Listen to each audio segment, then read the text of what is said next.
বড় খবর, তাজা খবর, আবহাওয়ার খবর, ঝড় বৃষ্টির সতর্কতা। পশ্চিমবঙ্গ সহ অনেক জায়গায় বজ্রসহ ঝড় বৃষ্টি, দমকা হওয়ার সতর্কতা আছে। ৫০ থেকে ৬০ কিমি বেগে প্লাস বজ্রপাত হতে পারে। কয়েকদিন ধরে এই খারাপ আবহাওয়া চলতে পারে। ভারতের অন্যান্য রাজ্যে হতে পারে, যেমন বিহার,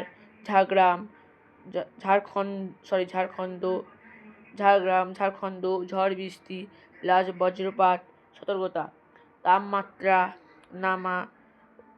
ওঠানামা করছে, মানুষকে সতর্ক থাকতে বলা হচ্ছে। উত্তরবঙ্গের উত্তরবঙ্গেও হতে পারে। উত্তরবঙ্গের জেলাগুলি হলো দার্জিলিং, কালিম্পং, জলপাইগুড়ি, আলিপুরদুয়ার, কোচবিহার। এখানে বজ্রসহ বৃষ্টি প্লাস দমকা হাওয়া ৫০ থেকে ৬০ কিমি ঘন্টা। এবার আমরা চোখ রাখবো সরাসরি দক্ষিণবঙ্গের দিকে।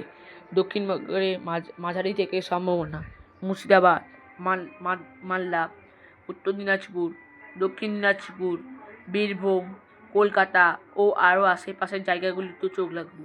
কলকাতা, হুগলি, হাওড়া, উত্তর ২৪ পরগনা, দক্ষিণ ২৪ পরগনা হালকা থেকে মাঝারি ঝড় বৃষ্টি হতে পারে, বজ্রপাতও হতে পারে। কী হবে? বজ্রপাত, ঝড়ো হাওয়া ও বৃষ্টি। আরও এরকম খবর পেতে চ্যানেলটিকে সাবস্ক্রাইব করুন। ধন্যবাদ। এরকম খবর আরও পাবেন, চোখ রাখুন এই চ্যানেলে।